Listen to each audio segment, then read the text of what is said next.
Pernah nggak sih kamu ngerasa bahwa dunia ini bukan cuma satu, bahwa ada sesuatu yang hidup berdampingan dengan kita, tapi kita nggak bisa melihatnya?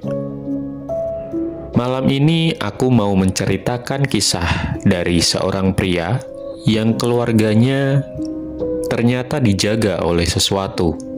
Bukan hantu, bukan juga makhluk biasa, tapi sesuatu dari dimensi lain. Kita sebut saja namanya Raka. Usianya sekarang 30 tahun.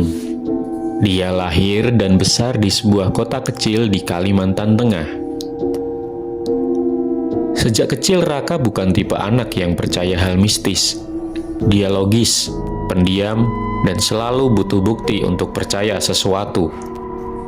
Bahkan ketika keluarganya punya latar belakang budaya yang kuat dengan hal-hal supranatural, Raka justru tumbuh jadi orang yang skeptis. Baginya, semua hal harus bisa dijelaskan secara ilmiah. Sampai akhirnya, suatu kejadian di masa remajanya mengubah semuanya. Tahun 2008, saat itu Raka masih SMP. Ibunya mendapat kabar bahwa sang nenek jatuh sakit keras di Palangkaraya. Kondisinya kritis, dirawat di rumah sakit dan tak sadarkan diri. Keluarga langsung berangkat, dan disitulah hal aneh pertama terjadi. Menurut dokter, nenek Raka sempat dinyatakan berhenti bernafas. Hampir 20 menit. Artinya, secara medis harusnya sudah meninggal. Tapi anehnya, tiba-tiba monitor kembali menunjukkan detak jantung, dan nenek kembali bernafas lagi. Semua orang di ruangan itu terdiam. Dokter bingung, perawat saling pandang. Karena kejadian seperti itu, nyaris mustahil. Tapi, itu baru awal. Hari demi hari berlalu, namun nenek Raka tidak kunjung meninggal. Padahal kondisinya semakin memburuk. Tubuhnya mulai menghitam, bahkan sebagian mulai membusuk. Keluarga akhirnya memutuskan membawanya pulang untuk dirawat di rumah. Dan disinilah hal-hal yang jauh lebih aneh mulai terjadi. Beberapa minggu telah berlalu. Nenek masih hidup, namun dalam keadaan koma. Keluarga mulai merasa ada sesuatu yang tidak beres. Mereka bukan keluarga yang percaya tahayul. Bahkan, sudah lama meninggalkan kepercayaan lama. Tapi kondisi ini di luar logika. Akhirnya mereka memutuskan memanggil seseorang. Bukan dokter, tapi orang yang mengerti hal lain. Datanglah seorang wanita, kita sebut saja Bu Sari. Dia bukan orang sembarangan. Dari awal datang, dia sudah bilang satu hal.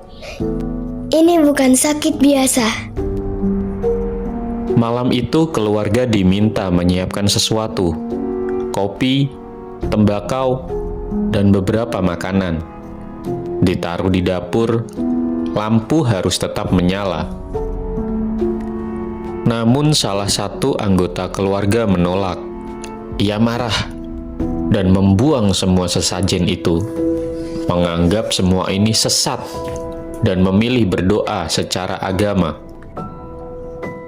Dan malam itu tidak terjadi apa-apa. Tapi keesokan harinya, justru hal yang lebih mengerikan terjadi. Beberapa orang yang sebelumnya datang untuk berdoa, tiba-tiba kembali. Dengan wajah pucat, mereka masuk langsung berlutut di depan kamar nenek dan berkata, "Maafkan kami, kembalikan kami seperti semula." Keluarga Raka bingung. Apa yang sebenarnya mereka lihat? Apa yang terjadi semalam? Akhirnya, mereka memutuskan mengikuti semua permintaan Busari. Malam berikutnya ritual dilakukan lagi.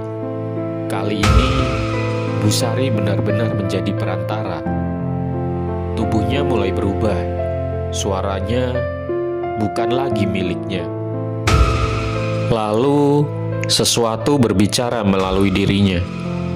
Ia memperkenalkan diri sebagai ibu tua. Dari sanalah semua rahasia terungkap. Ternyata Nenek Raka bukan manusia biasa. Sejak lahir, ia sudah dijanjikan untuk dijaga. Dijaga oleh sesuatu yang bukan dari dunia manusia.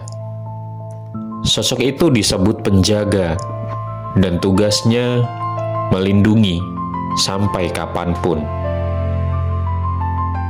Tak lama tubuh Busari kembali berubah. Kali ini lebih menyeramkan. Suaranya berat, dalam, bukan seperti manusia. Ia memperkenalkan diri sebagai raja. Dialah penjaga itu.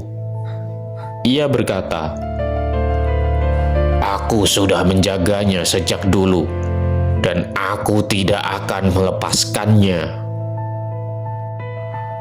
Keluarga Raka mencoba memohon, meminta agar nenek mereka dilepaskan. Namun jawabannya jelas, "Itu bukan pilihan kalian." Raja meminta sesuatu, seekor ayam hidup.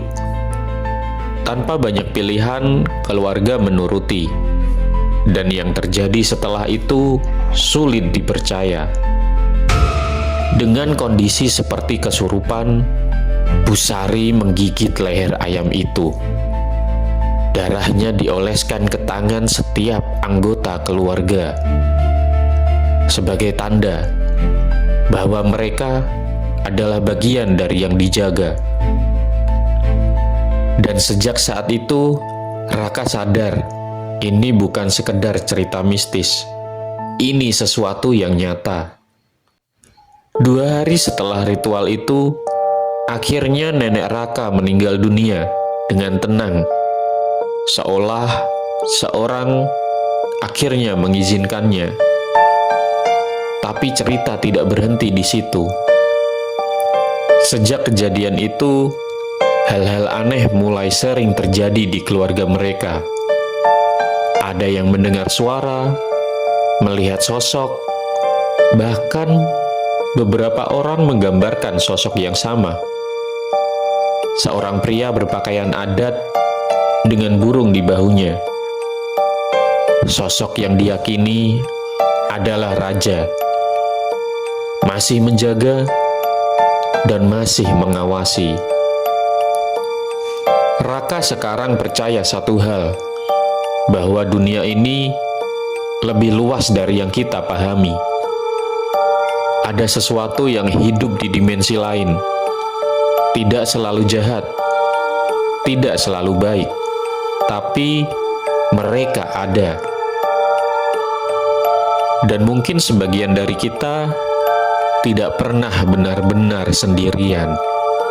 Kalau kamu punya pengalaman serupa atau pernah merasakan hal yang gak bisa dijelaskan, tulis di kolom komentar.